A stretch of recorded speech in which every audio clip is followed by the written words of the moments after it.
Okay, so quickly I'm gonna show you just quickly on the pin. So we're gonna do some chamfers on the pin before I guess I finish the video.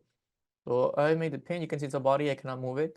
So I'm gonna go here to modify, go to chamfer, and we have to do two chamfers basically on both sides that are going to be 1 millimeter. So I'm gonna go equal distance, I'm gonna select distance and angle. So 45 degrees, and I'm gonna select 1 millimeter on each side.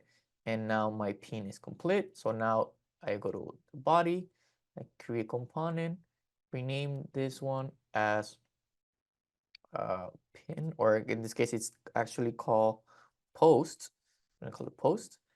And now I'm able to move this part. So now I have all my 3 components. Once again, you have all the instructions to make this one. This video was just to quickly show you about making the components. And I'm gonna show you in the next video how to do the next process in the design.